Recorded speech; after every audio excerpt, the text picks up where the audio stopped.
Yes, welcome back, loony listeners. You are listening to Into the Night, the Moon Knight podcast, episode 315, second one for 2023. You are with, of course, your High Priest of Khonshu, Rebecca. Hello, how are you? Morning, evening. Good morning. Yeah, good evening. Rebecca's all I'm used to it discombobulated. being morning. It's now evening. So good evening. Very, very nice of you, Rebecca, to burn the midnight oil. But joining us also as well, we have a special guest, Lena. Welcome back to the show. Hello. Yeah, thank you. It's good to be here.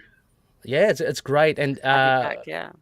it's awesome. And I know that we've been going to and fro online, Lena, to get you on. Apologise for the late invitation and access. Oh, don't worry about it. But that's how Uncle Ray rolls. So that's the way it goes. I'm gonna start calling you Uncle Ray now. Oh, please don't. Don't have the same ring as High Priest, but sure, we'll roll with it. Yes. And listeners, for those that aren't tuning in live stream, you would have heard just the voice there of returning creator, and it's great fun having him back, Jed MacKay. Jed, welcome back to the show. Oh, thank you. Thank you for having me. It's always great to catch up and see what has been going on for the last 6 months or so. It's crazy, isn't it? I feel, Jed, that since we've had the privilege of having you on a few times, I feel that it's just interesting to see the progress. I know you moved. I think when we first spoke, you just moved. Yeah. So I see your space populating. And Yeah, I see I've painted my office, and Wow. I finally bought bookshelves. They finally came back into stock, and I was able to get my books out of the boxes on the floor and onto bookshelves. So it's really kind of coming together. It's looking good. I mean, you're doing better than me. When we moved house, I think it took us 6 months to unpack the books. I mean, it was probably around that mark. Like, we moved almost a year ago now. And then we found an extra box of books. Like, when I thought I'd lost something, I was like, what where is that? And it's like, oh, look, there's some more boxes that we just shoved in a cupboard. Yeah. But yeah, so I got my chair there. My dog's having a sleep over there. Oh, nice one. Have we asked the name of your dog, Jed? It's Juniper. Juniper. Oh, that's nice. Nice. Yeah. And I've had original art that's been sitting in my closet for years that I finally got up on the wall. Nice. So Yes. quite good. Viewers, Yeah, we're it's getting an insight. Yeah, it's great. Yeah, it's all coming together. Awesome. Nice one. And listeners, of course, we are here for, as I mentioned, a creative chat. Now, last time we had Jed on, it was for, the last few issues and kind of like a season in review. But this time we'll be looking at issues 13 to 18, so the most recent arc of Moon Knight, which would be great. I've got to mention as well, of course, if you don't know, shame on you, slap on the face, Jed MacKay, writer of Moon Knight, and the likes of Strange, Mary Jane and Black Cat, Iron Cat, and Timeless, amongst other things as well. And now Doctor Strange. And now Doctor Strange. Is that out yet? Oh, no, it's on the way. Yeah. The last issue of Strange comes out, I think, next week. And then I think February, we've got nothing. And then March, Doctor Strange #1 comes out. Oh, yeah. Oh, baby. So that's it's just, good. I mean, Strange ending, Doctor Strange starting. It's all the same book, pretty much. Yeah, sure. Just, sure. with a different title and a slight shift in narrative focus. I sort of mention it for people who decide they only buy ones that say Doctor in front of them. That's right. I mean, I wanted to call Strange Doctor Strange. I think I originally had it called Doctor Strange, and I had Clea calling herself Doctor Strange, because in the first issue of Strange, Doom comes to take the mantle of Sorcerer Supreme, and I was going to have Clea say, it's like, if you call yourself a doctor, I can call myself a doctor too. Yeah. It was extremely sassy, but eventually, no, we're just going to call it Strange. We don't want you jumping through hoops to justify this doctor thing. I'm like, no, it's quite easy. Yeah. Doom never had the problem. Yeah, exactly. No, don't mess with Doom. So yeah, if you want to hear Jed's other chats as well, it's on episode 241. 267 and 292 for Jed's. This one, Jed, again, in keeping with the theme, the attack of Jed, I've named it. So, Star Wars related. Extremely aggressive, but sure. Yeah, please don't view Jed as an aggressive person. I'm sure you're not. Just a quick one. As we've seen, we are live streaming. Hello, Mario Digicom. He sends his greetings. But also, geez, I haven't heard from Tommy, the man on the streets, for ages. That's what happens when we mix up the times we record and actually make it accessible to Americans. Yeah, that's right. I know. So Tommy says, hi, Ray, Rebecca, and Lena. Jed, thank you for sharing your art with the world. You've put out an impressive portfolio over the past few years. Thank you for contributing to ITK so often. Yeah, Jed, I mean, can't thank you enough. To be fair, me putting my own art in the world is how I make money, so it's not entirely altruistic. Well, that's fair. Look, don't ruin it, Jed. Don't ruin it. Yeah, just take the time. Yeah, exactly. Of course, as well, just before we really dive into it, a big thank you to all the patroonies. Thank you so much for contributing and help prop up the show. Particular mention to top tier patroonies, Drew Toombs, Daniel Doing, Frank the Think Tank, and Odin Sword. And of course, CLZ Comics and Dreamland Comics, thank you as well. Yep, so shall we dive into it then, I guess? Let's do it. What we are going to look at, hopefully this is the right slide, that is, yep, so first issue, Moon Knight 13, so Night Feeders, this is, and so this is right off the back of that kind of finale in issue 12, Jed, and the appearance of Stephen Grant, which kind of got everyone rather happy. Yeah, old Steve saved the day a bit there. Yeah. Yes, and Mark going to some dark places, and Book, surely. Soldier not doing too well there, and Reese being the human or right. vampiric. That's going back. But it's like, at that point in time, there was some debate as to whether or not Soldier was dead. Yeah, man, I totally forgot about that. Yeah. So I'm writing 23 like today, so nice. Wow. Yeah. we're talking like 10 issues in the past now. I know, right? I was thinking like, God, that's a lot. Seems like ages ago, but yeah, I mean, I guess 6 issues is a fair whack of time. Well, because I remember writing 12 at my mother-in-law's place. I think we were there for like Christmas or something. Was it Christmas or like perhaps shortly after? But we were over there, and I had to do some work, so we were writing it in a guest room. But yeah, so I guess it's been about a year since I wrote that issue. Wow. Or sorry, 13. Sorry, not 12. Yeah, but still, I mean. Exactly. We wanted him vamped though, so that's cool. Yeah. And all the other things that you're writing at the same time as well, Jed. Geez, it's it'd be hard pressed to remember it all. But Night Feeders, big moment here. First appearance of the Tutor. We got first appearance of Grand Mal and Nemean as well. So introducing these characters, Jed, which is cool. And yeah, I don't know. Just tell us a little bit about, finding this time in particular. I guess to introduce it. I guess to kick off this whole vampiric kind of arc. Yeah. So the whole structure thing was something that it began as kind of like a throwaway gag because I was just looking for things to do in Moon Knight #1. We did a lot of stuff, started with the structure, then we had the chainsaw zombies, the Frankenstein bikers, vermin, just like this kind of episodic day in the life kind of stuff. But I thought the idea had legs and was worth getting back at later. And also people seem to really get a chuckle out of this kind of like pyramid scheme cult vampire thing, which as I said in other places, I thought was like a very American way to go about doing vampires, as opposed to having like an old world European hierarchy. And instead you have something that's like very modern and very new world. Not that it's any better, it still sucks in its own special way, but there's just something kind of got a chuckle out of it. Because I think like a lot of the Tutor came from these sort of cult, and not just cult, but like very cult kind of like techie sort of characters like Keith Raniere from the Nixium cult, and a bit of Steve Jobs in there. And you can see because all the uniform for the structure is like those fleece vests that all the finance and tech bros. I don't know if they still wear them. They used to wear them a lot as a few years ago. And so yeah, I knew it was something I wanted to come back to. And at that point in time, we're only renewed to a certain extent of time. I'm like, well, we've got 6 issues. This seems like something good we can do in 6 issues.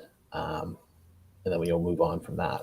So, yeah. And, it was an opportunity to bring Taskmaster, and I always love Taskmaster. Well, yeah, I was about to say, kind of synonymous with your run, being able to touch upon, points that a lot of Looney fans kind of identify with. So Taskmaster, of course, had that great interaction in the Charlie Houston run.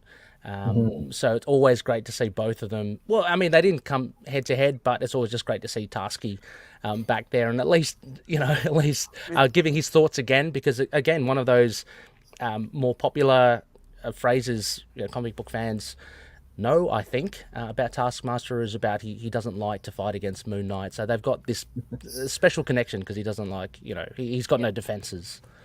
Yeah, and like I know people, to some extent may have felt cheated by not having the fight, but I mean, it just worked for me in a way that I was like, well, this is how it would go. Like, this is Taskmaster living his truth. This has gone extremely poorly for him in the past, and he knows Moon Knight's not just a guy who would beat him up. He's a guy who would beat him up and throw him off a building into like a wood chipper. Into his living house. Yeah. Yeah. So exactly.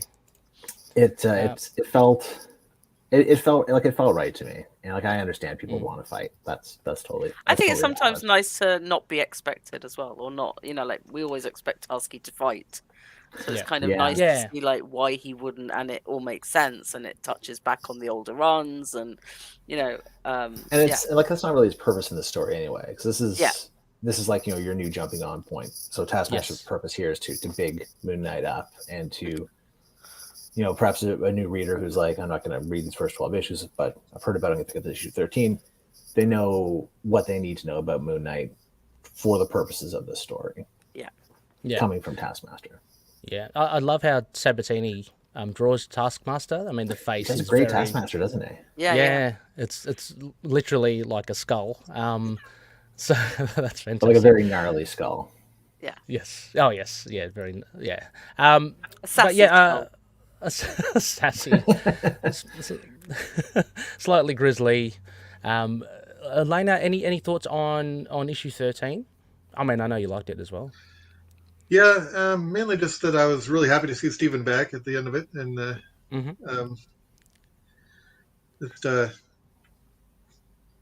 was excited to see the lead into the issue that I had some input on, number 14. Yes. Yeah, of course. No, absolutely. And actually, let's move on to that. So, I mean, let's go to 14. I mean, this is a big moment. Jed, I think, from within our community as well, talking with other fellow Moon Knight fans, this is good because it kind of had skirted around throughout the whole series, and we know. I mean, it was from the outset. Issue 1, Dr. Sturman says herself.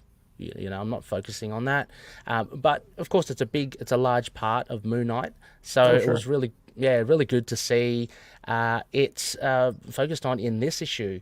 And so for those just called Soldier, Rich Man, a Scoundrel, it was basically. I guess Mark justifying why up to this point it had been the way it was. Basically him taking front and center. But things had changed from issue 12. And I guess the other alters were questioning that. It's their chance to have a comment on what's been going on. Yeah. I don't know, Elena, maybe your thoughts first. Just how was it? How did you find it? I mean, you had this opportunity to consult with Jed. How did you find that experience? Yeah, well, by the time Jed sent me the special script for this one, I had already sent several emails back and forth with him and talked to him about DID and told him some of my experiences and also gave him some links of some good websites to look at And so when he gave me this partial script of this one, I was really impressed with how well he had written about the DID, because it really rang true to me as far as the storyline and the conversations between the alters, and especially sort of the control dynamic, that sort of the control struggle that went on between Mark and Stephen and Jake rang very true, because with a lot of DID systems, it's very common actually for the part who has the legal name of the system, in this case Mark Spector, kind of want to be in control and want to sort of deny or repress the others, because they're uncomfortable with their diagnosis, and they're uncomfortable with feeling like they're being labeled as crazy and all this stuff. And so sometimes it does kind of require some of the other alters to kind of call them to task and kind of keep them accountable, as far as remembering that they need to share this life with all of us. Yeah. I mean, Jed, did you find it? I mean, how did you feel going into this story, knowing that this is what you wanted to tell, and it potentially being a quite you have to be quite careful with how you interpret it. Yeah. I mean, like doing the story, something that hinges so heavily on things like a condition like DID. It's certainly fraught. You look at any portrayal of DID through the history of media, and you can kind of see, that I don't know if struggle is the right word, but sort of the attempts people have made at a story like that, and where often they've fallen very short. And again, this is not me, shooting on other Moon Knight stories or anything. I'm talking about like just full stop, like in all media. So this is some of the reasons why it took so long to get into the DID stuff, in part because it's just storytelling, where it was something I wanted to hold on to a bit, to get people excited for it, to be people saying, where's Jake, where's Stephen, and holding that back till the next arc, just kind of, it made sense narratively, especially as we're building up a situation that there's no explanation as to where Jake and Stephen have gone, or why they haven't been fronting or anything like that. But also in part, it was a story that I wanted to be ready that I could tell, as I don't know if faithfully is the right word, but as carefully as I could. It being something I've had no firsthand experience with, and it being something that affects the lives of a lot of people, and people who are Moon Knight readers, because Moon Knight is like the DID superhero. I was going to say that, because he's like if you had DID, that's the like I first started reading Moon Knight because someone said, "Here, he's Jewish, read it." Yeah, and that's so you want to check it out, see how it's done. So like I said, it was something that I wanted to approach as carefully as possible. In the same way that I wanted to approach Mark's Jewish identity as carefully as I could, or talking about Dr. Batter's, religious struggles and things like that, or religious and cultural kind of intersections. So speaking with Lena was great. When she could do a sensitivity read on the script, which was kind of funny because just out of confidentiality, I basically had to redact all the action in these pages with the fight. So it's just captions, and then just, I don't remember, I put X's over them or just like completely deleted them. So the Mindscape pages were intact. But the fight pages was largely blank except for dialogue. Yeah. I love the portrayal of the Mindscape, I guess, pages. Again, Rebecca and I, we kind of laud Rochelle Rosenberg's colors, and great work. Yeah. Oh gosh, you must be astounded. Like each time you kind of get proofs back, just going, what the hell is this? It's amazing stuff. Like, I'm always very upfront when I'm working on a book, and that I have no eye for color. Where someone will send me pages, and generally I can't really tell good from bad coloring a lot of the times. I don't know why. It's not like I'm colorblind or anything. It's just I just don't have an eye for it. But Rochelle's stuff on this book is so like characteristic of it. Yes, like it's such a big part of what this book looks like that just stands out. Oh yeah, it certainly has, I guess, established just a definite tone to it than many other titles that I'm reading at the moment. It's great because when you dive into it, you kind of know what you're going to get. You're in this this particular world. It's really good. It's just part of the visual vocabulary of the book, Yeah. So interspersed with the Mindscape scenes, of course, just a recap for 14. There is a confrontation again between Moon Knight, Grand Mal, and Nemean. So you get a lot of action. I liked, Jed, how you did that, and I think that pattern's kind of followed in subsequent issues as well. Just for those that love a lot. Oh, do you? Somebody loves their action. I get bored writing the same scene for a long period of time, and also I worry that other people get bored with it. So I do a lot of cutting back and forth just to keep both myself interested and hopefully the reader. Yeah, no, it's great. It's good because it allows you to really invest in developing these characters, or really expanding on the story, but then just not have people just talking. You know what I mean? Well, that's the thing. I can't have Alessandro draw 3 people talking for 20 pages.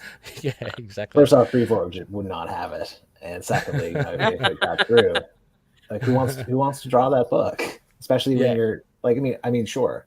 There's lots of books like that, but they're not called Moon Knight. They're not superhero action books. Yeah, true. I mean, one of the most poignant things here as well, apart from, I guess, the interaction in the Mindscape, just for those that have the visuals on here, it's where kind of Mr. Knight kind of admits, or Mark admits, about his dependence on Reese to an extent, how he needs to, and this kind of culminates with why he hasn't told her yet about DID, and Lena, I'm assuming that this sort of thing is, I guess, not uncommon, this feeling about it, and I don't know, the level of shame that some people might have when they're in relationships with others. Yeah, I mean, it's always very difficult to know who to trust with a secret, because it's something that it's not necessarily a shame. It's more of being afraid of how they'll react, as far as whether or not they will understand or willing to try to understand. I've had some people that I've told my secret to, and then they've told me, I don't want you to talk about that part of your life. And so and that's very difficult when that sort of thing happens. So I'm very careful about who I tell, and like I talk about it online, but we use pseudonyms and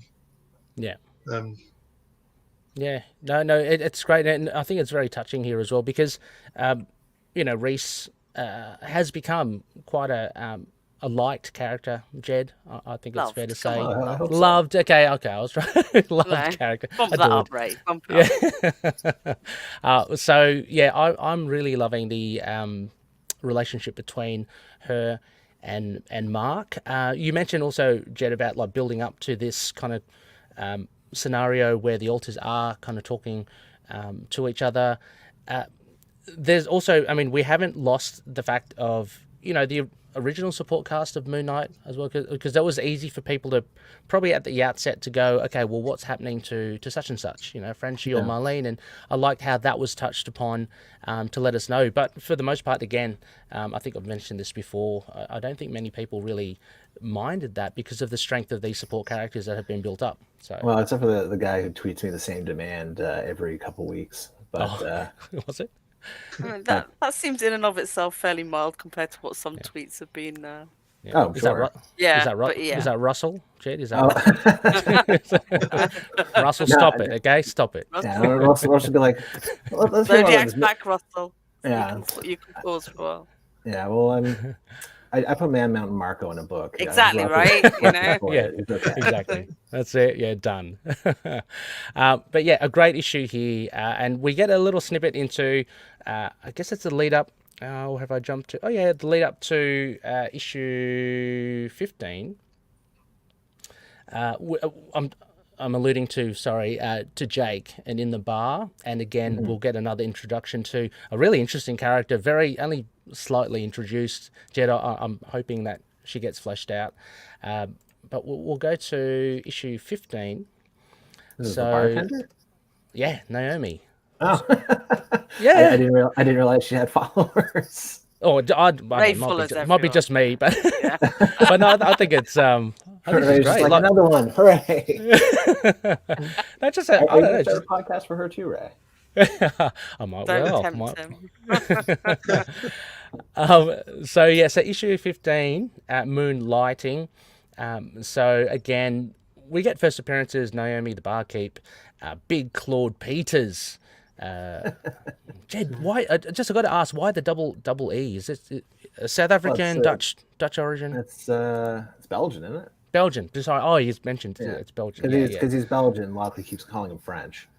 Yeah. Oh, a nice little Poirot. Which I mean, like I know it sounds Dutch. It sounds Dutch to me. I think I just googled Belgian last names. Yeah. Okay. Murray. Marvel characters have fans. Yes. Yeah. Exactly. Every Marvel character. Yeah, it's true. Absolutely. That's true. That's true. I mean, Jed's is 8-ball. We know that. So. we got. I mean, if you've been following me on Twitter, we got some prime 8-ball content coming out. Yes, it's been noted. So 15 as well. We're kind of getting a step closer. I mean, so Moon Knight's kind of tracking, the vampires, and we get the first appearance of Naomi and Big Claude Peters, which also really interesting. But we get a bit more of a background on Nemean and Grand Mal, so a bit more fleshing out as to what their deal is. But of course, as well, going back to some sessions with Dr. Sturman, and in this particular case, following up from issue 14, the reason why, Moon Knight's now asking her, why don't we ever touch upon DID? So I liked how that was kind of approached as well. But Jed, this. Oh, I'm just looking at this, Rebecca.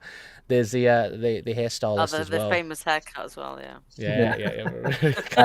People are wild for that. Just banging knife and fork on table. I just felt really bad that in previous issues we've been like, oh, his hair's looking a bit shaggy now. I'm like, just saying, what am I? And then for it to be like, oh, okay, his hair was looking a bit shaggy. Yeah, wait, there's a point to that. There is a reason. Yeah. It was fun. Of course, the first appearance of Michael, the barber. Yeah. Well, I mean, not wanting to put you in a corner here, Jed, will we see Michael again? It'll be interesting. I don't know. See, I like Michael because he's a barber and he was also a Marine, which I find kind of funny. It's a great mix. Yeah. Maybe especially if you're going to be dealing with superheroes' hair. Yeah, exactly. He knows what needs to be done. One of obviously the big driver for this issue as well is that we get a lot of Jake, which I'm always up for, which is great, and here we get Naomi as well. Jed, fantastic. There she is. But we get a bit more on a lead. Basically, it culminates into Chinatown, which will lead into obviously issue 16. But I like the fact that Naomi's brother-in-law Reuben, I guess, is hiding because there's this big vampiric group led by Tudor who wants to kind of recruit people. The structure. The structure. And essentially we know that at the end as well, I guess that's why the Tudor didn't like Moon Knight, kind of like a competitor, so to speak, with vampires. Yeah, that's the next issue actually, is where we get that little revelation, a little treat. Yeah, but I don't know, Jed, any thoughts on issue 15 as to I don't know, any ideas that sprung up for you that you wanted to use straight away, or anything that you didn't? I mean, 15 I liked a lot because it was an opportunity to let Jake and Steven out and actually do something in the book.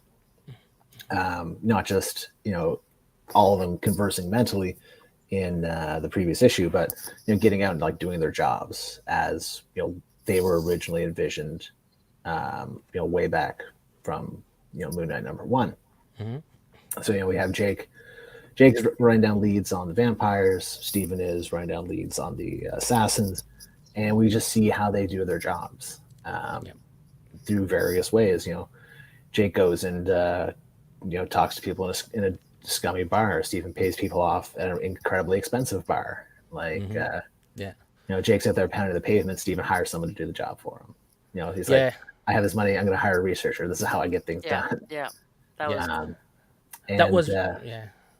No, sorry. I thought it was just fun to exercise his different voices for for this see the whole system out there doing their thing and doing the work. And what I found fun about it was Jake's out there asking questions about the vampires, Stephen's out there asking questions about the assassins, and Mark as Moon Knight is just asking questions to his therapist.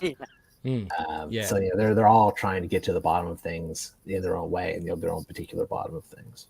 Yeah, and at this stage, of course, I mean, after the events of issues 12 to 14, they're a little bit more cohesive now, and we see that. And as you mentioned, Jed, you see the two other alters, Jake and Stephen, in action. I really appreciated seeing Stephen in action, and dare I say, do something.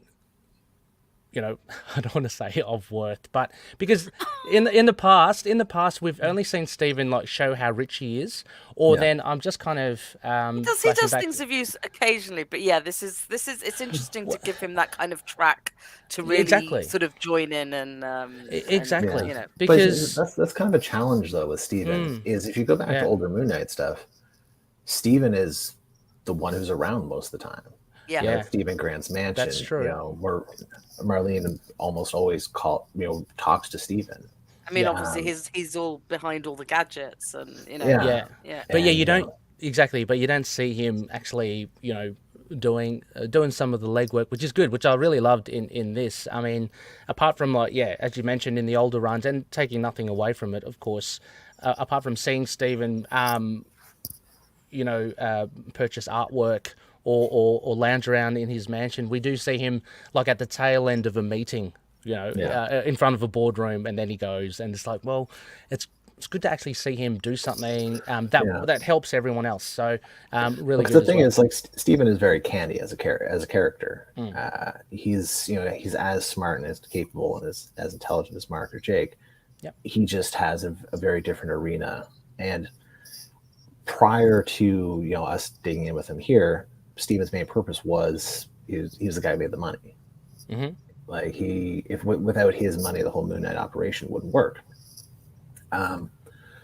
Of course, now we see that money's gone, and they're dealing with a gym bag full of rolled up hundreds that Mark pours out on a table. And that's true.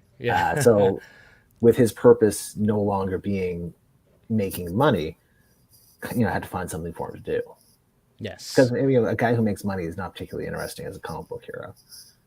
Yeah, true. Primarily. And I think Mario, exactly, just as Jed touched upon as well. We see that those bags of those rolls of money just appear, which is pretty good. It's a very Mark Spector thing to turn up with a bag of it is. What shall we say, cash of indeterminate origin. Lena, what are your thoughts on issue 15, the one just after? Well, like you, Ray, I would say too that I really appreciated seeing the alters in action again, and especially I really appreciated seeing Jake get back to his roots as far as how he used to be as a character, as opposed to in recent years he's been kind of portrayed as extremely violent and chaotic, and in the Max Bemis run especially, and also in the credit scene of the Disney Plus show. He was kind of portrayed as the most violent one and everything, and to me it actually makes a lot more sense for Mark to be the most violent one of the three, because he's the one that has the history as a mercenary, and Yeah, I mean that's I mean I've said before that's kind of my pole star as far as looking at the relationship of the alters, where Stephen Grant makes money, Jake Lockley makes friends, Mark Spector makes bodies. It's basically a guy in the hot dog suit of like Mark Spector's face saying we're all trying to find the evil alter. It's like, well, actually it's Mark. Yeah. Yeah, definitely. Yes, so as you see, Mark still has his uses there in that last page. Yeah, I mean, yeah. Sometimes you just need to punch someone. And there's something I find very funny about Jake getting into trouble, then needing Mark to get him out of it. I think peeling off the moustache was the sheer moment. Yeah. I loved it. Yeah, I mean, I love the fake mustache. We all love the fake. It's fantastic. There's a scene later on where Reese has to speak to Jake on the phone, and you see Mark take off his mask and then put on the mustache. Yeah, you can't go wrong with that.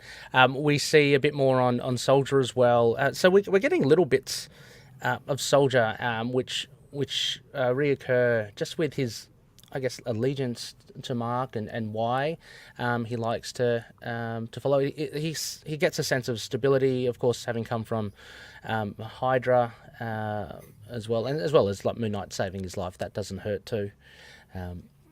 But yeah, they edge their way towards. Oh, before I get to that scene as well, so they edge their way towards Chinatown, obviously being the place where it's almost like a refuge from the structure. So Moon Knight is there, going over there to just question whoever that leader is. But before that, of course, we get this also touching moment in issue 15. It's about Mr. Knight, Mark and Reese having it out about the DID and their feelings. And again, in the short amount of space there, Jed, I think it was done really well. And it's probably a highlight, for me for this issue. Yeah. Yeah, I think the same thing. I really appreciated those scenes. They, like I said, it doesn't always go well when you're telling somebody about your DID. So I really appreciated that you showed all accepting him and his diagnosis. Yeah. Yeah, and I mean, if any group is going to not have a problem with something like that, it's going to be all these, these folks that came together in the Midnight Mission. Like everyone has got very much their own things to deal with, and everyone's helping each other kind of deal with it. I'm just gonna take a break for a second. I gotta let my dog out. He's just scratching the door. Sure. We're back in a second. No worries. So I mean, just whilst Jed takes care of Juniper, I mean this scene. I mean, Rebecca, we spoke about it as well. There's I think it's lovely. I think there's always an awkwardness when you're telling someone a secret, especially when if you've been holding back from them. Yeah. And like and here it's just like, it makes total sense that's how she would react, but it doesn't mean he's not going to still be nervous about. He doesn't. He's probably had many times where he's been bad at judging that. Yeah. So. Because it's midnight. Well, and we all have. I mean, like, power. Even if you put it to any time that you've trusted someone with something that you've been very sort of only shared with a few people, you're always sort of properly inviting them into your inner circle, so to speak. Yeah. And there's always going to be. So I mean, I think his slight awkwardness, and we know he's not necessarily a touchy-feely guy, Yeah, exactly. No, I guess that's the thing I like about it, just that there's emotions that are just bubbling under the surface, but for all these other reasons, people like Reese and Mark, they find it hard to express, but they get there in the end, and I think that's really good. So. But then I think we're 15 issues into their relationship now. Yeah. Mm-hmm. So it's come it's actually come at this really great time. Like it's earned in time as well as how we know the characters. Like you could get to know the characters much quicker, but there's something and we have. But like this is something nice about this being where it sort of comes together. Yeah. And that she's fully invited in because she's known that there's been something he's been holding back. Oh on, yeah. So. And I mean the thing is too. A large part of my read on a thing that I wrote is Mark is much older than Reese is, and the younger generation is a lot, at least in my experience, has a lot easier time accepting things like this. Whereas Mark, who's of an entirely different generation, would have that generation's totally different response to, talking about his condition. Yeah. And I think that there's that kind of difference in the way they approach, these secrets and these revelations that I find interesting. I think it's useful fodder for, creating this relationship in a comic book, creating this drama. Well, I certainly hope that we see, more and more of Reese as well. No, I think I'm just gonna get rid of her though. Exactly. That's it. That's enough of her. So as mentioned in the last panels, we're leading into issue 16, Chinatown. Now, this is another great issue. Jed, we get to learn more about this band of vampires in Chinatown that are kind of detached but have a connection with the structure, which is really interesting. First thing I wanted to kind of ask about it is because Mario, if you're still around, maybe you can help us out. So Lady Yulan is a deep cut, right? Is like a previous character? No, she's a new character, but her boss, Yi Yang, the boss. Sorry, the boss. She was the nemesis of Night Raven, which was a Marvel UK character. Yeah, yes. Has had Yi Yang. Limited publication history, but as a character I like quite a bit, and I've never really been able to find a spot for him. Okay. So, it's just seemed to make sense to link back to that. Yi Yang is, incredibly ancient immortal, an alchemist, and the idea that she would essentially create a vampire hitman to do her dirty work, however many thousand years ago. I can't remember exactly how long it was. She talked about being created in the back half of the Yuan dynasty, but I don't remember exactly what those years were. So that's where that comes from. Okay, I'm just vibing that actor from Big Trouble in Little China. That's when it was Yi Yang. No, that's David Lopan, of course. But okay. It's a cut. I like Night Raven a lot. I think he's a really interesting character with an incredible look. And he's very loved. So Is he? Okay. Yeah. Well, I'm a British Marvel person, so maybe amongst my friends, but we like all the Marvel UK lots. Yes, it's odd, those guys, aren't they? It was very weird for me when the internet came in, sort of finding out everyone's different experiences with sort of growing up with comics, and obviously like we in Britain we had a very weird sort of relationship with some of the Marvel stuff because we'd always get it out of order, and then we'd have the Marvel UK stuff, and then we'd have things like Judge Dredd like running in, just this very different sort of comics. For sure. Childhood, and it was never really obvious to us how different the world did it until there was more sort of interaction with the world. I mean, it's like anything really. The first time I went to another country was, I think I was 21. Yeah. And then I was like in Korea, and I was like, wow, the world things are done differently. Like the sidewalk is different. I'm like, gee whiz. I guess we had that with a lot of mainland Europe, but but for comics you just think, this is an American thing and everyone is all the same, and then you suddenly realize how much of it was kind of unique as well. I mean, the first time I went to England a few years ago, I got run over by a car because people don't stop at crosswalks. They do sometimes, but generally and also we jaywalk as a matter of course, so but in Chinatown, again, I've just left it on here as well. There's a big thing that happens to Hunter's Moon in this issue, of course. But again, I just wanted to dwell on the fantastic art that we do get throughout this whole run. That was the action bit in that issue, right? Yeah. Again, you're back and forth action, exposition cuts. Yeah, but it works. I mean, it does work. I mean, we love a gimmick.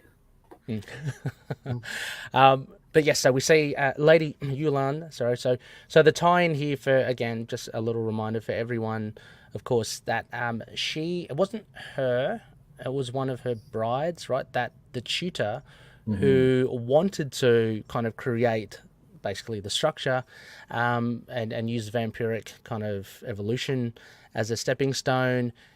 He turns himself essentially right from the bride, and he kind of blackmails Lady Yulan, who's scared of Yi Yang, that if she ever goes after him, he'll rat her out. dob her in. Yeah, exactly. Or dob her in, sure, grass her up.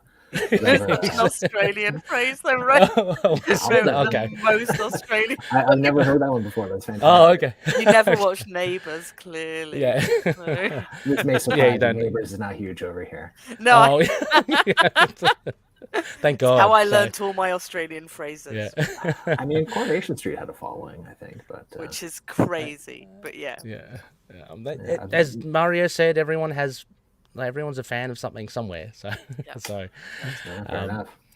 But so this was a great issue. I thought one of the big points, of course, is the death of Hunter's Moon. But we get to see him take on both Grand Mal and Nemean. Which is really cool. But of course, the main drawing him incredibly beefy. Yeah. Oh, he beefs up. Oh, he's awesome. He's a beefy doctor. Fantastic. He is, on that rooftop there, he's give me another 10 issues, and it'll be like Godzilla. Exactly. Yeah, he's loving it. He's loving it. But anyway, so they're here essentially just to chat with Lady Yulan, but Mr. Knight, of course, finds a way to insult her, to antagonize her as he tends to. As he does. Yeah. Making friends as always. Oh, he's such a people person. We get a nice little look here on, I guess, one of the true visages of Lady Yulan again. It was something that you described to Alessandro. It was something that he just ran with. I mean, basically, the idea was that she's extremely old and extremely powerful. Given how far back her bloodline extends, she's the first of this particular line of vampires that was then hijacked by the Tutor. Yep. Alchemically created by Yi Yang, and this idea that it's indicative of the whole thing that she's talking about, where she says the human mind isn't meant to live that long. Once you keep getting older, the less human you become, which again is not particularly a new idea when in regards to vampires. But this idea of her having to keep control over herself, or having to stay involved with humanity in order to achieve an attachment to it without becoming a monster, as she saw Yi Yang had become, rather. Not that Yi Yang was a vampire, but she's immortal. And so this is like an outward representation of that, where if she gets pissed off, then her entire form can warp and change, because she's just this extremely powerful expression of vampirism. So yeah, I mean, I think it's talked about just looking gnarly and having maybe teeth coming out the side, and he just ran with it. Right. Yeah, the teeth or fangs. Alessandro requires very little direction. He's an extremely talented artist, so I mean, for the most part, I just kind of let him do his thing. Yeah, for sure. Elena, as well, any thoughts on this next step? I mean, we're getting one step closer again to the Tutor. I just thought it was really interesting to get a lot of the backstory that we got in this issue, and learn more about these vampires in Chinatown that Mark was going to talk to, and I just thought it was really interesting. Yeah. I mean, and again, so what happens here? Obviously, Hunter's Moon kind of gets ambushed by a whole heap of vampires. As good as he is, he can't take them all on. But so he finally succumbs to it. I think I sent Alessandro that picture of all the raccoons in someone's backyard, and all you can see are their eyes.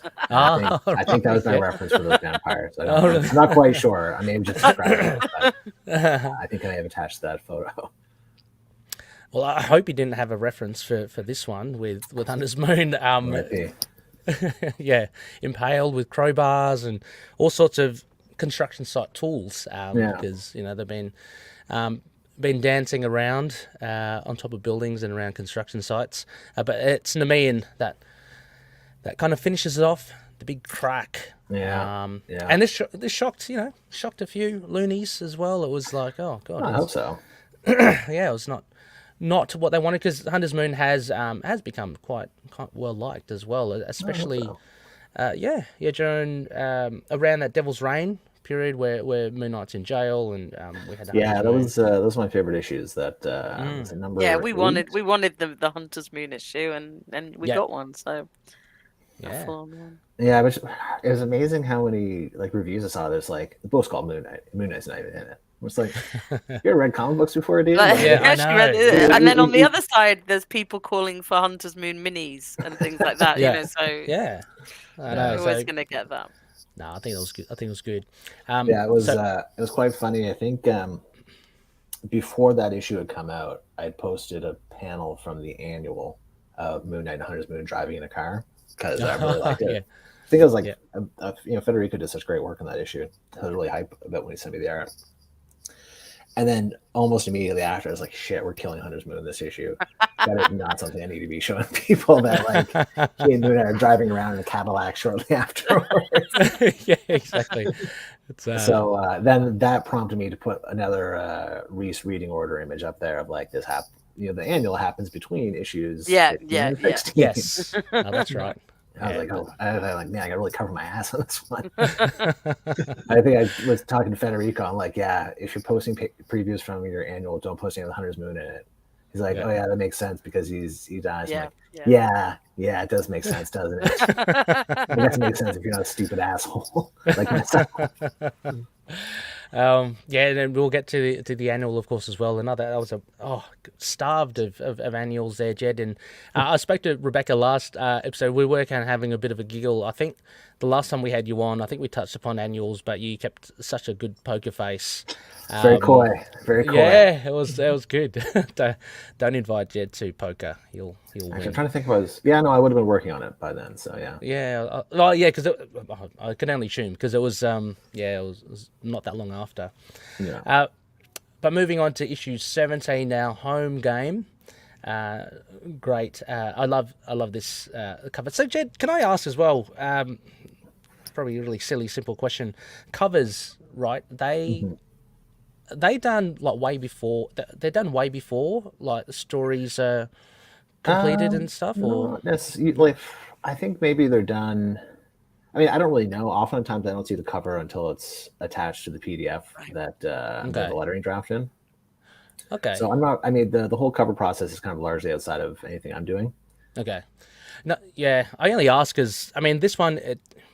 A bit of a mislead, so to speak, with the man as the lion. It's nothing new in comics, as you kind of say before, and not in particular this one, but it just prompted my memory because previous other titles and series I follow, the cover doesn't get something wrong, but it's kind of almost as if they had to assume something, and until the story is written, and then it's kind of different because it also depends what book you work on. Working on books for Brevoort, because every month everyone gets an email saying, "Okay, we need to solicit text for whatever book you're doing, and we need cover ideas." So my cover idea was basically Moon Knight fighting with Nimi and Grand Mal. Right. And then that's what comes back. Okay. However, other books I basically have no input on most of my other books. I have no input on the cover and solicits because it's just what the editors or assistant editors are doing. Okay. Interesting. And again, even with Moon Knight, my cover suggestions are largely just suggestions. Excuse me. Yep. Yeah. I'm not there approving it every step of the way because honestly, I don't have the time for it. Yeah. No, for sure. As long as it's totally not outside the realm of what the story entails, I'm sure it's pretty good. So, I mean, you get these weird communications. There was, what was it? I think Kieran Gillen was talking about an issue of X-Men he wrote where he messed something up, and the artist thought it meant that a loin. Yeah, he was wearing a loincloth or a lion cloth. He wrote it was supposed to be a loincloth. He wrote lion cloth, and they drew this whole lion. Oh, really? Yeah. It's for Cyclops, right? And Wow. So the head of the lion is over the eyes, so it actually works really well. But wow, that's funny. Two letters is all it takes. That's all it Far out. takes. Yeah. So I mean, home game was cool. Can I just say, Yeah. House of Shadows back in action, baby. Yeah, and the thing too is, I think this issue, I say at the outset, number 17, I think is Alessandra's like it's a career best for him so far, because He's it's just an getting incredible better issue. all the time, which is crazy because it's great anyway. And then Yeah. and and Sabatini, I think they're both like coming on so much through this Moon Knight run. You can see that both their art just getting better and better. But for it's sure. really lovely to see. Yeah, I made the comment last episode, Jed, as well. Of although they have two distinct styles, it's seamless when they kind of jump between one and the other in issues, and I think it really helps the series. I mean, I think a big part of it too is Rochelle coloring them both. Yes, that provides a real kind of in terms of the visual vocabulary, continuity. In terms of the visual vocabulary of a story, even if the artists are swapping off, because it's a lot of work to draw a comic book on a monthly schedule. That coloring serves as a bridge between them. Yeah. Oh yeah, and again, I mean, colors are great here.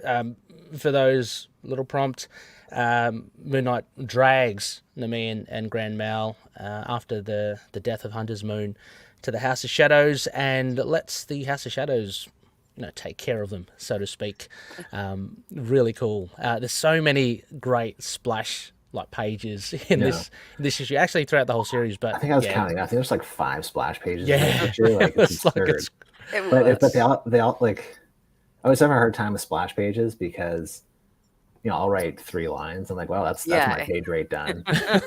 But it's also like people respond so well to them, and I think it's more exciting for an artist to draw a lot of the times, as long as it's not like a splash page like, oh, everyone who's ever been an Avenger is now on this page. Cows and horses. Yeah, exactly. Horses wearing leopard skin saddles or some shit like that. Yeah. There are a lot of splashes this issue, but it stands out as such an artistic high point. I think the greatest since the Hunter's Moon issue. The Hunter's Moon issue is that is the same as because the Scarlet. Stained Glass Scarlet one. Yeah, that's exactly what I was thinking as well. It's amazing. Anyway, so Grand Mal, Namian kind of get their comeuppance in this. And what I've got here, I mean, of course, we get more. Hunter's Moon is back as well. We kind of knew this because Moon Knight. You saw him drive around in that car. Exactly. Yeah, exactly. Exactly. And Moon Knight had that done to him. He was resurrected by Dr. Bada too. So it wasn't a total surprise, but it was good to have him back. Oh God, look at that. This asshole. Just like whoever, I think I mentioned, whoever gets this or purchases this page, good on you. See, the thing is, because Alessandro works mostly digitally. He only does a traditional page here and there, so I'm not sure which pages are traditional. Which are digitally. Wow. And this, look at that. This one as well. Oh, I know, it's crazy. And what a way to the light welcome on back. both of them is amazing. So spectacular stuff. Distinct, colors for both of them. So we do get more now. We actually get to the Vampire Conclave in New York, and this again sets it up for what we get in the next issue. Great skylight, chuck them down. Yep. Hopefully they just spasm when they're on the ground a little, and in come. This was I mean, party animals. Yeah. Party animals. I want to shout out World of Tigra. I think on Twitter, she loves Tigra, and absolutely. Really, I would have thought with a name like that. I know. Yeah. It's probably it worked out well. Yeah. It's been a little while since we've seen Tigra, and I can say that going forward, we have on the books a Tigra centric, or Tigra viewpoint issue. So I think I'm very excited about it, and I hope people like it. Yeah, I think I'm very excited about it now. So, absolutely. My pronunciation of her name. I got into this with potato. Talking to. Oh, I don't remember. We're talking about Tigra, Tigra, et cetera, et cetera. Yeah. Oh, it was on. It was on the pull list. Yeah. Oh, okay. And Tommy as well mentions he'd like to see more House of Shadows. We all would. I would love to see more. You mean I want to see the Midnight Mission, surely? Yeah. Well, yes, exactly. Yeah. Yeah. Mario always gets it right. Just call it Greer. Just call it Greer. You can't stuff that one up. That's pretty good. The werewolf. Of the cat people, and the last issue of this arc, issue 18, which came out not long ago. We've reviewed not long ago as well, towards the end of last year. Yeah, December 28th. We've only just got together because yeah. I had a bit of break. I had my stupid holiday, Oh, I mean, like, don't get me wrong. I think 2 weeks ago is not a long time ago. No, I still think it's funny that you were in London the moment I touched down in Heathrow, and I was like, I'm not going to be running to Forbidden Planet, but that's a shame. It was a good signing too. I was. They have really good signings there. So. Well, I didn't realize Thought Bubble was that weekend. So yeah. I was like, oh, hey, like. Everyone, I want to reach out, like, hey, I'm in England. Let's hang out. Yeah, and they were like, sorry, Thought Bubble. Well, that's the thing. So it's like, man, are all the people who like comics going to be in friggin' Harrogate this weekend? Is anyone going to turn up to the signing? It's at least you have behind you that Thought Bubble's a little bit pricey in terms of hotels and getting up to Harrogate, and so there's always going to be some people who can't. I know one guy who can never go because of work. Schedules, so there's always something, but it was quite funny. I was like, oh look, that's when I get home from Cambodia. It's timing. So yeah, it was good actually. I met up with Mike Dowling, who has done some Black Cat stuff with me. So we went out and had some dinner. It was a good time. I was about to ask, Jed, is there like a green room that all the creators get together in behind the scenes at a show? Yeah. Yeah, usually I think it's just kind of like a little. Usually the place is like some water and some snacks and whatnot. Someone the green room just called the bar where we go after the show. Okay, fair enough. It's nice. Give each other COVID. Oh god. Oh, sure. Oh, and also I just got reminded as well, Jed, Rebecca and I were speculating. No, Ray was speculating. Rebecca was speculating, not me. Nothing in this. Yeah. I was speaking to another podcaster, and he mentioned, because he had a chat with you too, Ethan. He mentioned that you're quite tall, so we were having some bets as to how tall you are, Jed. I hope this is not overstepping the mark. No, I'm fine. I'm 6'5". See. Which is like what, 100? Well, then you're 195 centimeters, something like that. That's the main thing. So before you were about to say that, Jed, Rebecca, I want to put it on record now, because we did say 6'2", right, 190, but then Noel had said, he picks you. He's 6'3", right? 6'3", but so I was going to suggest, I'm going to go flat out and say 6'5", but you called it. So awesome! Wow. Yeah. I didn't realize you were talking about centimeters there. You're like 6'2", 190. I'm like, oh. I've been 190 since I was 20, but sure. What's 6'5" in centimeters? Do you know? 195, I think, something like that. Yeah, jeez. I don't remember. I did the math once, but I can never remember it. I think Mario said about the 6. I think it's because I said I knew somebody at university who was 6'7". He was the tallest person in the Jewish Society, and I was the shortest person in the Jewish Society, and we ended up in this car together, going to this other Jewish Society, and it was very weird when they stopped up, because they literally said, "Did you send us your tallest and shortest?" Yeah, it's one of the reasons I don't travel as much. It's just I find it extremely uncomfortable to fit in an airplane. Yep. Unless first class, emergency exit. Yeah, first class. Well, we'll see. We'll see how that shakes out. You have to fly enough to get the bonus points to do that. Yeah. Yes. Yeah. And not that I ever have. But I try to get the emergency exit seating. Flying over to England was a nightmare. I'm always so short that I'm just like, oh, there's legroom issues. So I always this is that's the thing. I was flying with my wife, wife, and she's not particularly tall, and I was eating my meal like a Tyrannosaurus. So on the way back, we're just like, it's an extra $200 to go to the emergency exit. It's worth it for an 8-hour flight just to not feel like dying by the end of it. Yeah, God.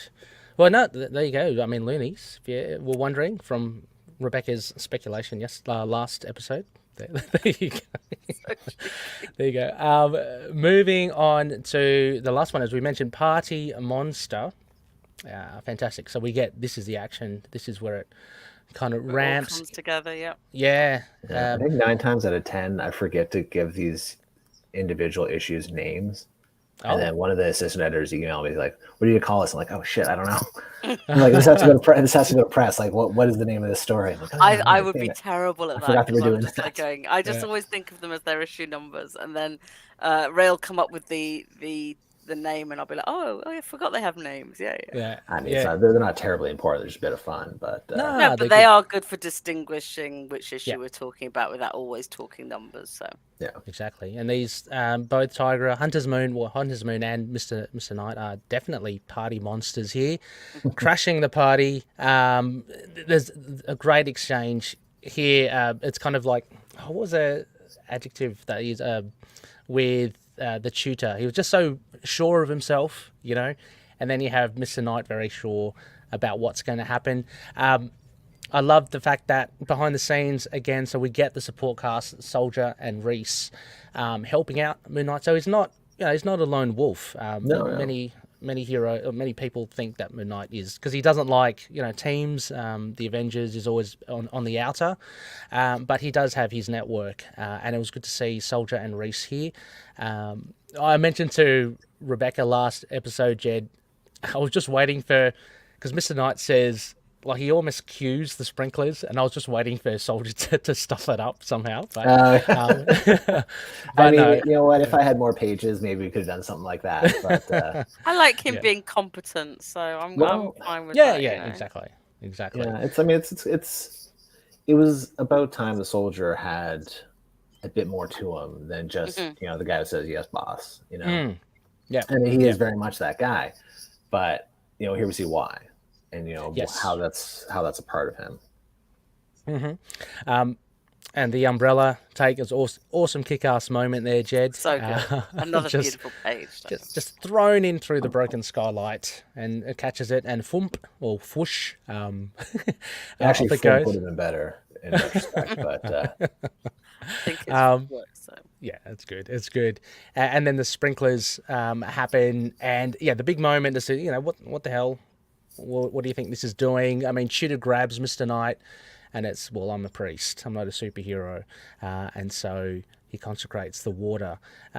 Fantastic moment here. Elena, thoughts on because Rebecca and I did cover it last episode. Thoughts on this final issue?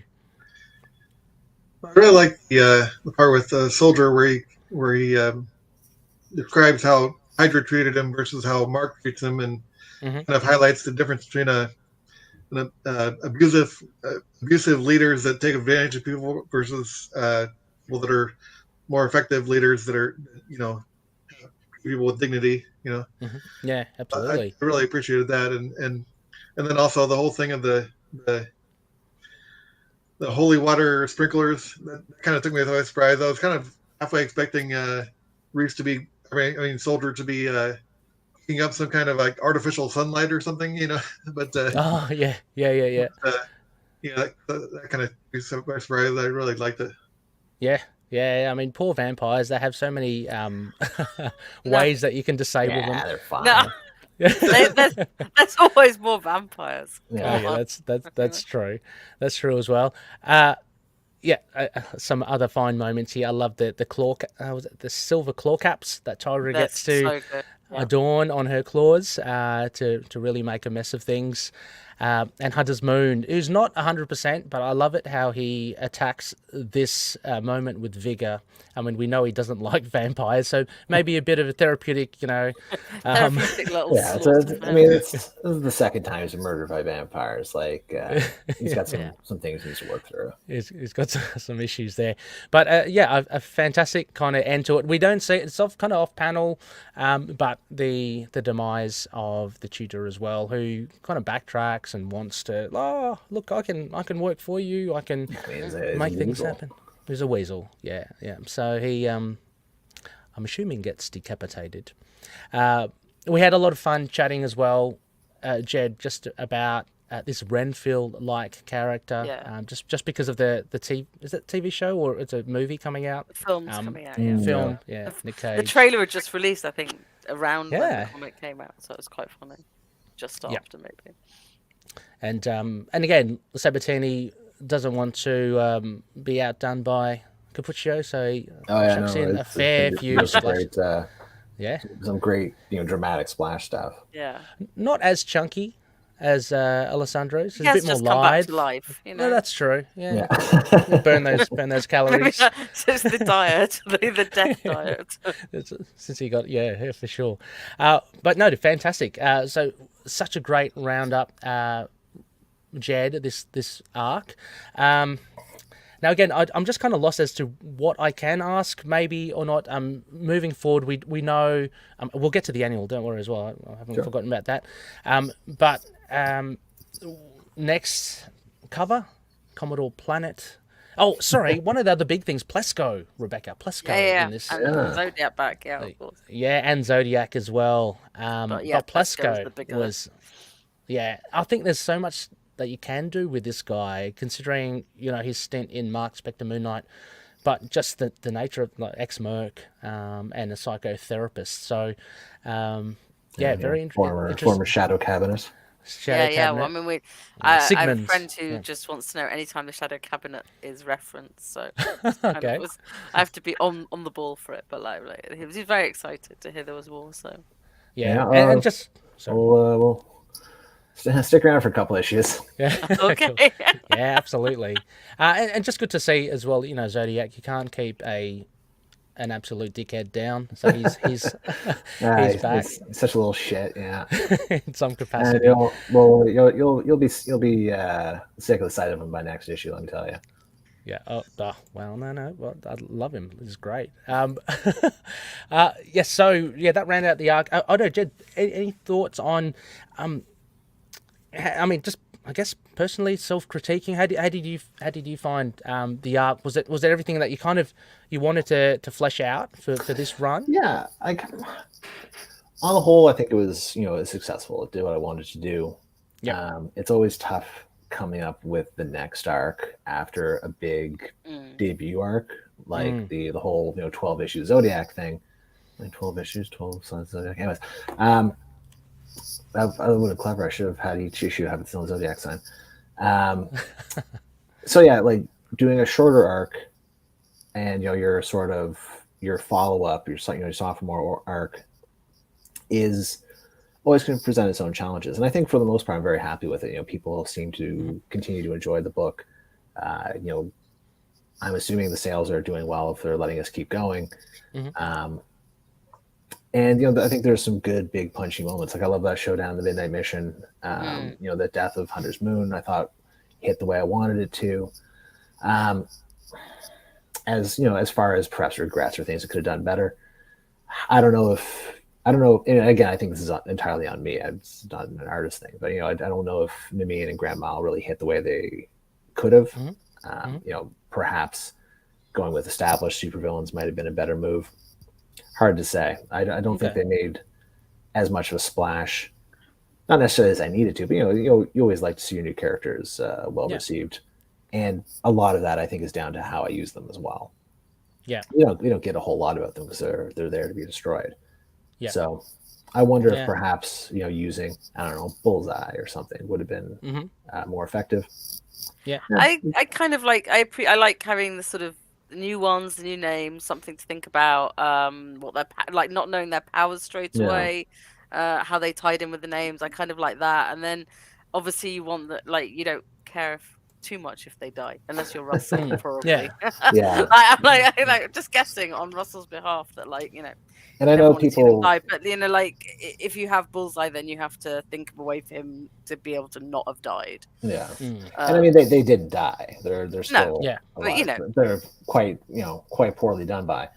I could see them being pulled into other things. So I think it's always good to shoot for something new. Yeah. And just and there were comparisons drawn between Nimian and Sabretooth. And it's 100% my fault because I didn't realize I was pushing the Alessandro and the design in that direction. So that's absolutely me. But also, I mean, Nimian, Lion, Sabretooth, there's going to be some sort of visual it's fine. It's not keeping me up at night or anything. But if I'm looking back at self-critique, those are things that I'm like, well, maybe it's something I could have done a little differently. Yeah. And just curious as well, Jed, with the process as well. So during this, like the 13 to the 18, had there been like the green light to go further, or was there a moment where you were at least thinking, oh, okay, do I need to wrap things up, like close things out for this like series? I don't know. No, I think I started planning this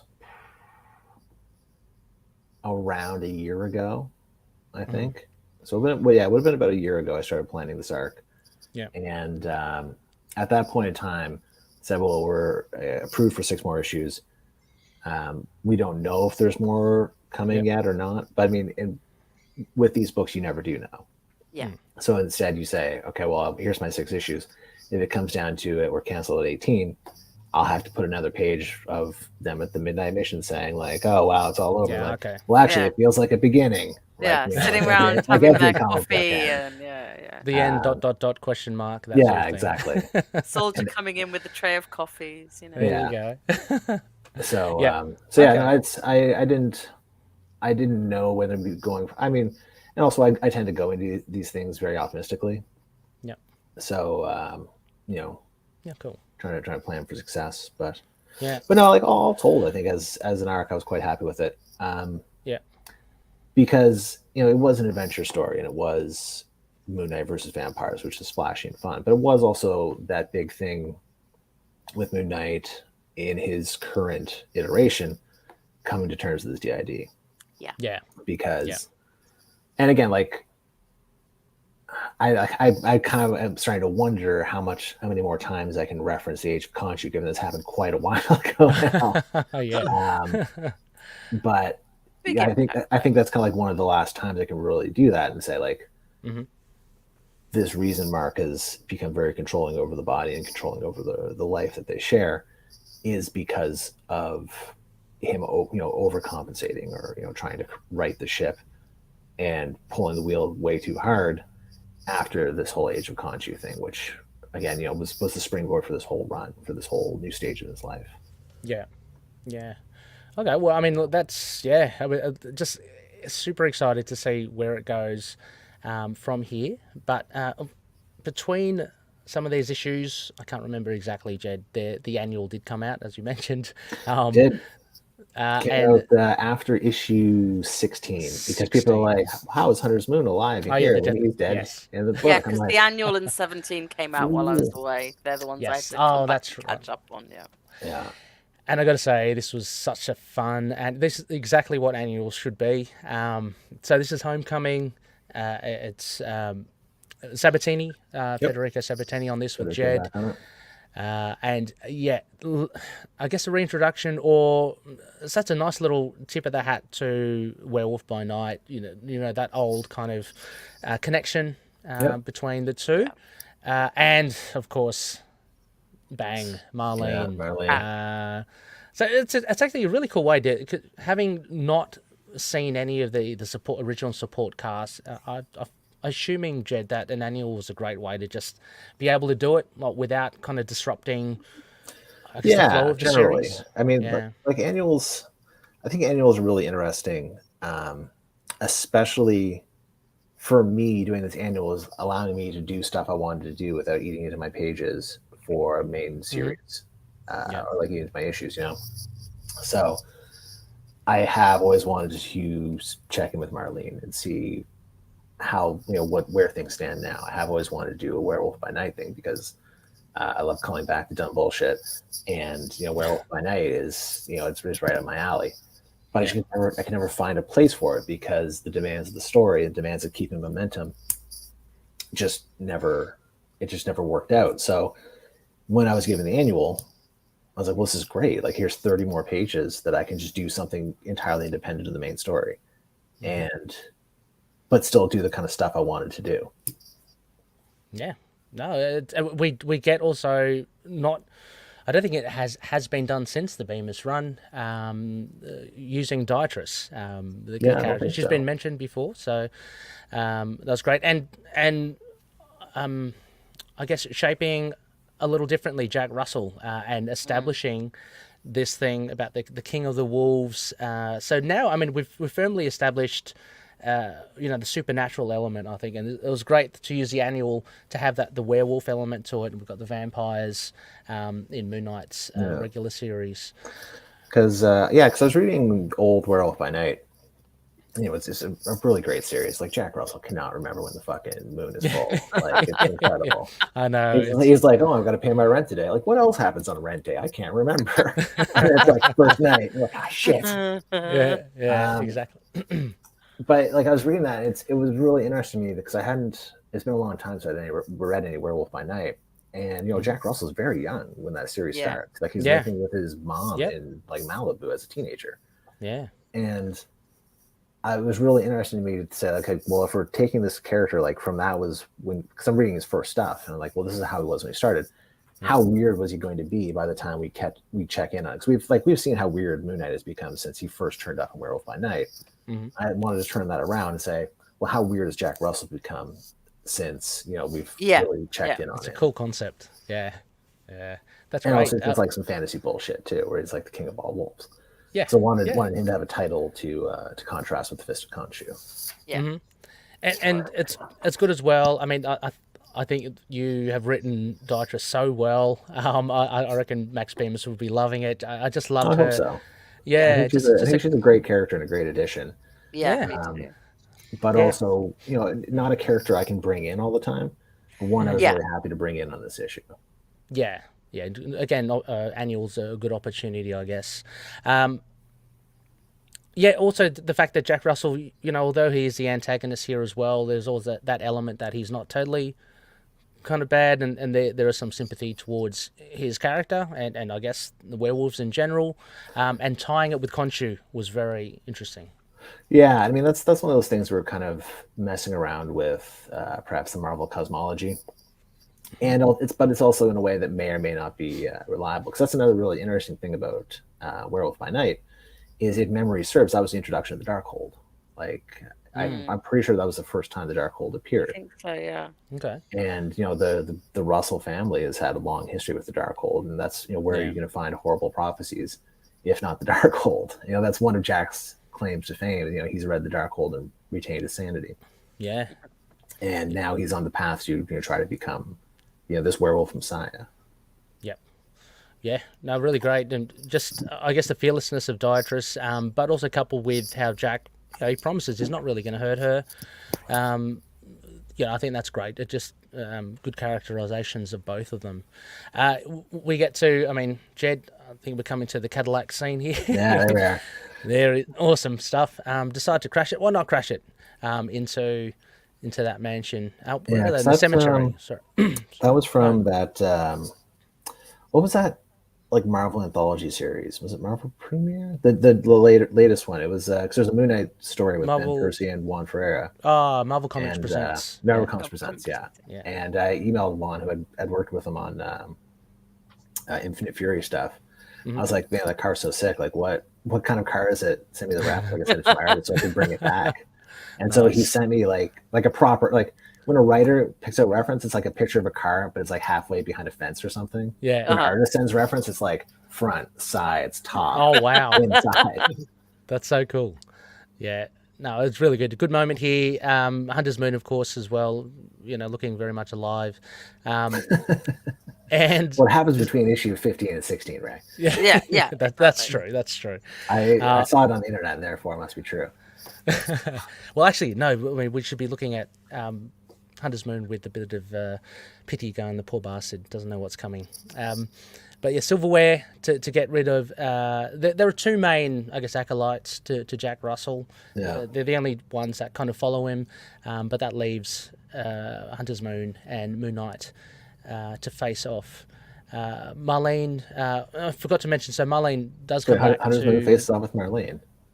No. I don't know if I like his chances.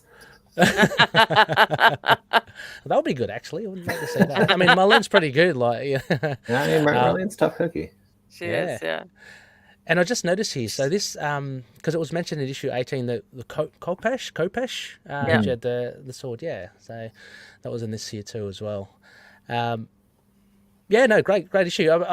Jed, any thoughts on I don't know, just tackling an annual in general, or it was interesting because I wanted to do.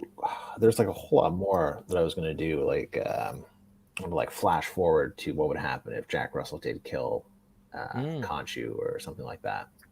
And ultimately, it just didn't work. In part because there's just way too much stuff to put into 30 pages. But I often get very ambitious when I'm coming up, like, and then I'll put this in, and then there'll be this storyline, and then the reality kind of sets in. I'm like, well, 30 pages is 50% more than I usually get, but I'm not doing an original graphic novel here, so I need to rein it in. But no, for the most part, I'm very happy with how it turned out. That was great. Yeah, I think I would imagine there's probably some mixed reactions to Jack and his actions, but I mean, I stand by it. I think he's a character who's very linked with Moon Knight and very similar in a lot of ways. And as, par for the course for Moon Knight and Moon Knight related character, fucking up is just kind of what happens a lot. Yeah, exactly. No, I just think that the play between them and just what you've done to integrate, to build on established themes in Moon Knight is really great, with Werewolf by Night, and now the tying in with Khonshu. I like the dynamic now of Hunter's Moon, the very much a new character. Now that interaction with Dietrich as well, so from a past run. I think it's just really well put together. Absolutely. One of the highlights, I think, for me, as far as annuals, basically Moon Knight, one and done Moon Knight stories as well. It was just really well told. I loved how Dietrich basically is the one that stops the fight. Yeah. It just goes, come on, guys, don't be bloody idiots. I mean, I don't know if it came across, but obviously she was in no real danger there. Like she ginned that up with Hunter's Moon. Yes. Yeah. But just a line, you can't kill people in front of me, Dad. Yeah. Yeah, exactly. And Mark's response is, then step outside.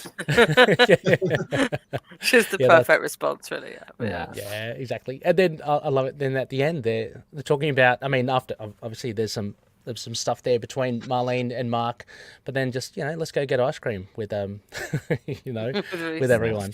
So, really, really good. Just mindful of the time, Jed, but yep. So I will just have one anecdote here for the end. Yeah, sure. Where he's like, "Oh, I can give all this up," and Marlene's like, "Well, no, you can't." Federico had actually turn his first layouts and with the mask off in that section. And he's like, "Well, it's for for this important section. I would assume he'd have his mask off." I'm like, "Well, no, actually, he has to have his mask on because that shows that if he says he's like, oh, I can give this up, but he's wearing a mask while he's doing this.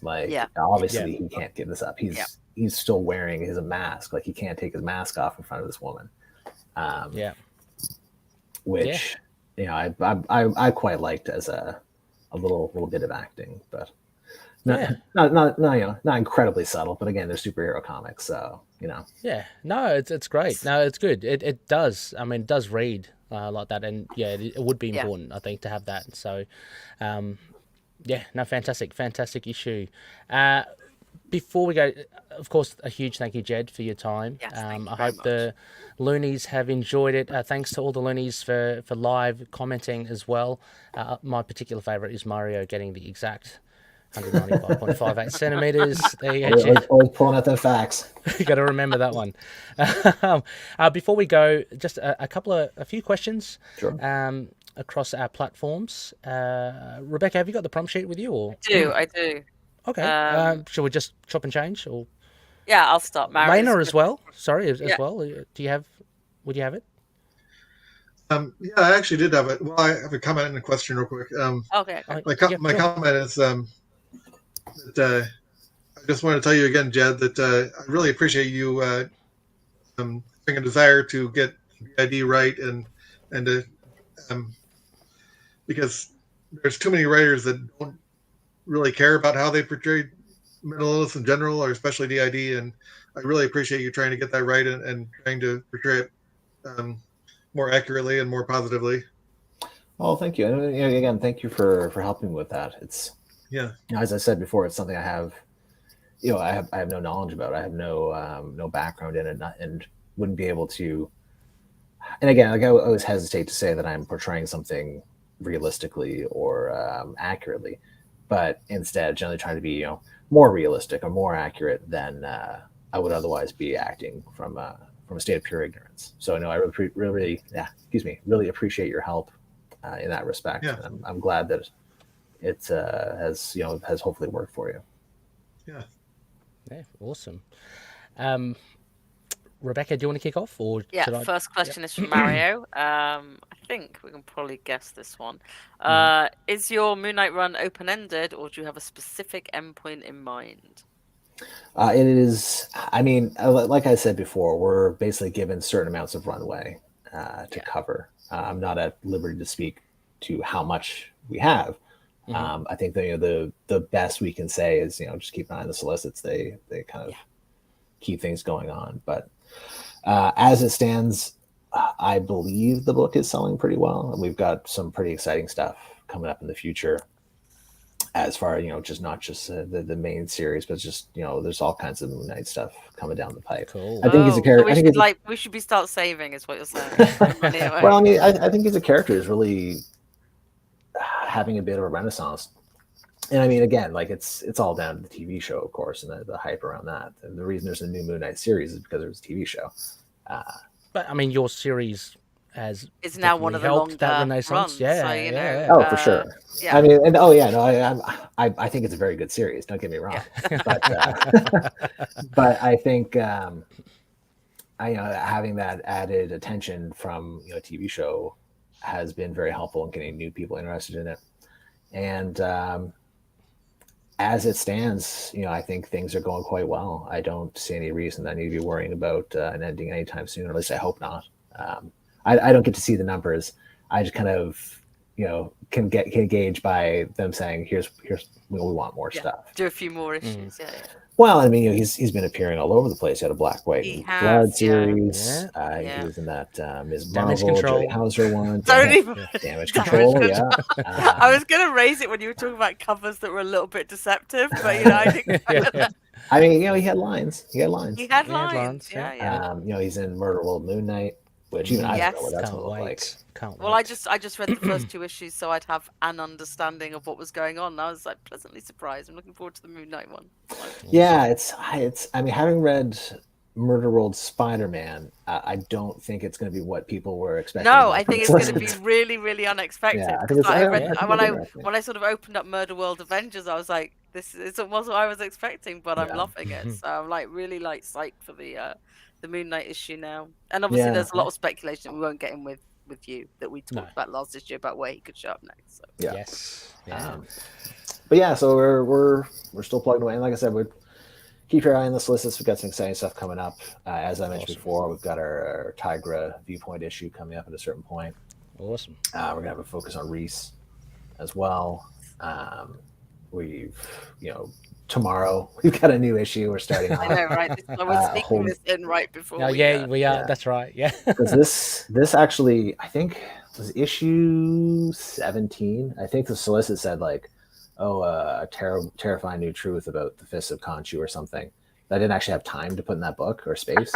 So that actually is in issue 19. Oh, nice. Okay. So yeah, we're learning some new Khonshu lore tomorrow, as well as some shenanigans. Then we get to hear, then one of my favorite things is Zodiac talking about things and being a dick. So let's see Zodiac and 8-Ball together.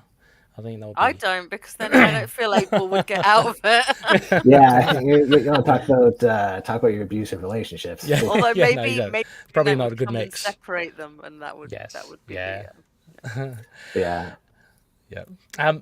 Quick question here from Noel, friend of the show, co-host. How will Howard the Duck cross over with Doctor Strange again? Noel, host of Trapped in the World, Howard the Duck podcast. That's a good question. Howard the Duck, he's a character I really liked when I was a kid because my dad had a bunch of his issues, and it was unlike anything else that you'd read in a comic book. Like the Rutabaga Man or like the Winky Man and stuff like that. Like it was so bizarre. And I was a kid, because when you're a kid, you expect to be like Donald Duck. It's not like Donald Duck. No, just dancing around and smoking a cigar and being mad at everybody. Yeah, which I guess is actually a lot like Donald Duck, but an entirely in a very very 70s kind of way. So yeah, Herodux, he's a character I've always kind of got on my mind a little bit. So I mean, like, who knows? Tiger was a character I always had on my mind a little bit, like to find a spot for, and eventually got to put in Moon Knight. So never say never, Noel. Never say never. Exactly. So I've got a question from Jensen. It's at Comic Jensen. Which characters would you love to see interact with Moon Knight in the future? Probably going to be hard for you to answer.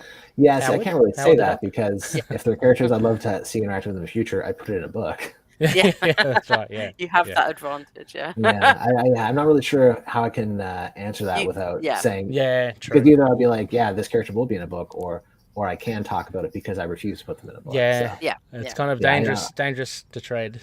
Yeah, I'm afraid that one's a bit. Jensen, you will have to tell us which characters you'd like to see interact with Moon Knight, and then we can tick off if any of them appear. Yeah, let's get the discussion happening. We've got the next one from Fi at Lady Fi, and they do mention something. It's not a question, but they were talking about Jed because of your cross-referencing. Let me just read it. In other interviews, Jed's mentioned how useful it would be to cross-reference multiple categories in the Marvel Wiki. Like, do you know about multi-category search? And actually, they admit this is. I think they did send me something about that in my email, and I forgot to email them back to say thank you. But yes, I did say, lady, like PHI. Yeah. Yes. Lady PHI, yeah. No, they did.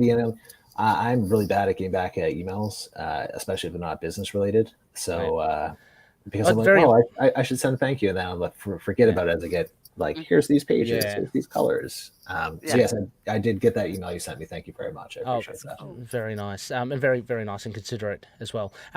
They do also have a question though. In what ways, if any, do you adjust how you write issue scripts for Cappuccio versus Sabatini to work with their strengths? Well, that's quite a interesting question. I mean, I generally don't.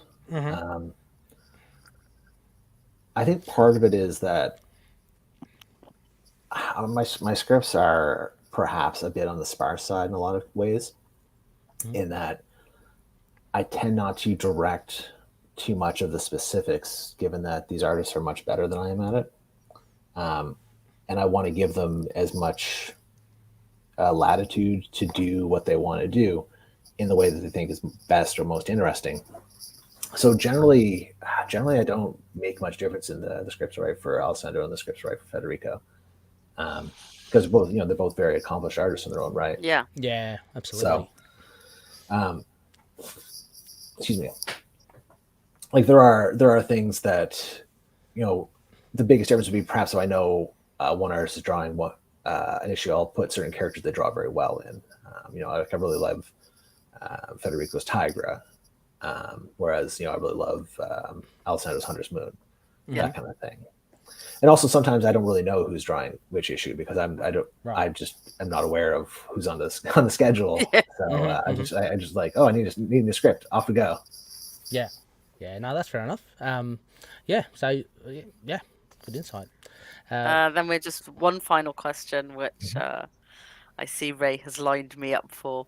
Oh, I haven't. About that separately. Charlotte Fitton at the Avenged Char is how I would pronounce that. Will we get to see more of Stephen and Jake in your run, and maybe even more explanation of them as a system? Exploration, not explanation. Maybe a better backstory into how the system formed, rather than the problematic one used with the Nazi pretending to be a rabbi, which is a personal opinion. So, like, not everyone thinks it's problematic. Some people do. I'm not discussing that issue ever. Just so if we take the first bit of the question, we see more of Stephen and Jake and more of the system as a whole. Yeah. Oh no, we'll definitely see more Stephen and Jake. It's something I think about a lot because I was like, well, I've got Moon Knight, building a supporting cast, and then we get Stephen and Jake coming back. I'm like, wait, that just means my supporting cast got even bigger, with the added difficulty of if Stephen and Jake are around, that means Moon Knight is generally not, because Moon Knight is generally Mark Spector's obsession, which creates difficulties because I really like Stephen and Jake, but the book is called Moon Knight, and generally we need to see a guy in a white costume go around beating the piss out of people. That said, I do have a lot of ideas for what I'd like to do with these characters. We got, if anything, I feel like perhaps poor Steven suffers a bit just because I like Jake so much. But I think that there's interesting work to be done with Steven, especially. Mark is rebuilding his life. Jake is a pretty chill guy, but this is a far cry from Grant Manor, and I think that there's work to be done in how Steven feels about all of this, because this current Moon Knight existence is a far cry from an opulent romantic lifestyle that Stephen Grant used to live. So perhaps we'll see something along those lines. And further exploration of them as a system. I mean, I don't know how much more there is to explore outside, just each of their feelings in the things that they do and the lives that they lead, together. So, I think just generally seeing more of these characters is how I would express that. And the whole origin of his DID thing. I mean, I just don't think it's really anything I'm going to get into because I just don't really see any point or profit to it. I know it's something that's often controversial to people, and I just don't feel like there's anything there for me to dig into. It's a story that's already. I feel like I feel like there has to be a reason if you want to retcon one that's already been put in. However individuals feel about it. I mean, the thing is, you'd have to have a very strong reason to sort of change that. And I mean, the thing is too, like my job is not to go and fix a character. Like I'm not really not interested in going back and fixing a character because I just don't think it's very useful, and I don't think it tends not to go very well in a lot of cases. Like when I was writing Black Cat, there was that story that had her origin based around sexual assault in college. Yeah, that's being talked about a lot on Twitter at the moment, outside of comics. So, which is not something I liked. I didn't think it was a good origin for the character, especially not with the tone that I wanted to use in that book. But I didn't feel the need to go back and fix it. I just didn't just ignore it. You just leave it. Yeah, because these aren't real people. It doesn't matter. You can just forget stuff that's not useful. Exactly. You just put it aside. No, for sure. So, thank you everyone who sent some feedback in. It's always great to be able to chat with Jed and to be able to hear your thoughts as well. Lena, before we kind of wrap up, any final words you'd like to mention or say to Jed? Well, actually, I had a question. If it's all right, I know it's kind of late already, but the beginning of the annual where you have that scene where Jake is talking to Marlene, and then Mark comes out, and maybe it's just me overanalyzing this. I tend to do that, but sure. There's like this panel where he's kind of like letting out this grunt, and I was kind of wondering what that grunt was all about. In part, it's there's that sort of discussion of this idea of a headache coming when we're talking about switching, and in part, it's just we're seeing Mark's sort of reassert his control. So it's not something explicitly called out as that particular headache associated with switching. It's just more of kind of a nod to that idea. Yeah, that was one of the things I kind of wondered, is speculated about. Maybe that might be it, because that actually makes a lot of sense, because that is something that happens quite a bit, especially when there's some resistance to the switch. And in that case, it was clear that Jake didn't really want to Mark out. So but also some resistance there. But also, you have a certain amount of Mark not wanting to come out either. This is something that's affecting him very deeply in a way that it wouldn't necessarily affect Jake or Steven. Yeah. Which, as again, we see him put the mask right on as soon as he's back. Yeah. Or I guess he's back in front or whatever. Yeah. No, cool. Yeah, so once again, Jed, a huge thank you. Before we go, anything you'd like to plug? I know that you have gazillion titles and issues to talk about. I mean, we got Moon Knight. Moon Knight number 1 now. Moon Knight number 19 is coming out tomorrow. Black Cat Mary Jane number 2 is coming out tomorrow. It's gonna be a lot of fun. We have the Ladies Loot Limbo, and I believe next week is the last issue of Strange. It's gonna be Strange number 10. We see Clea Strange, the Sorcerer Supreme, and Stephen Strange, the Harvestman, face off with the Sentry. So some real shenanigans going on there. And then another March we have Doctor Strange number 1. Excuse me. That's all I got going on at the moment, I think. Yeah. No worries. We'll put those all in the show notes, of course. So loonies, check it out if you haven't checked out those titles already. Just Jed, quickly, we've got another one. Great friend of the show, CMK. Did anyone else ask about the possible introduction of a cat for the Midnight Mission? Yes, Jed. Something we discussed in the last podcast, which you probably haven't heard. I think the Midnight Mission just keep eating them. We'll get another cat. It's gone again. I think they have to keep getting more cats that just look exactly the same, so Soldier can't figure it out. Yeah, exactly. That'd be Soldier's job. Yeah. Yes. Soldier would be the one who would be heartbroken if he understood what was devastated. Well, I would think they would all be devastated, but yeah, I think so. No, I mean, realistically speaking, I've got enough characters in that building to keep track of it. That's fair enough. I love craziness within that as well. Next phase, loonies. Thanks once again. Just keep your eyes out for episode 316. As you probably know, Rebecca and I, we've done 2 quickfire episodes just to try to sneak in, and of course Jed's time as well, but just to try and sneak it in before issue 11. Sorry, not 11. That's 19. The 11th I'm thinking of. Before issue 19 is released on the 11th. Just like to shout out as well, a big thank you once again to all the patroonies listed there. Thank you so much, Odin, Daniel, Drew, Frank, Justin, Derek, Wayne, Josh, James, Anthony, Russell, Mario, Jonathan, and Dan. And you can become a Patreon member too on patreon.com/ITK Moon Knight. Pardon me. Also, as well, you can contact us. Just drop us a line. Feedback at itkmoonnight.com. We've got a website as well, and we're still on Facebook, Twitter, and Instagram, and YouTube too. And just touch base, and we do have live streams every now and again, such as these, and they're fun to do, and we get to splash up visuals, which is an added bonus as well. Finally, we are part of the collective, so some great shows there. Rebecca, you've been busy recording other shows too. I've been catching up properly on all of them, and I think I'm going to do another Iron Fist one this Friday as well. So lots of Iron Fist. Check out Sons of the Dragon, Mortal Iron Fist podcast from Rebecca's, as well as DCAU, DC Animated Universe podcast too. Thank you, Chris. You are amazing too as well. Chris, awesome dude. Chris as well.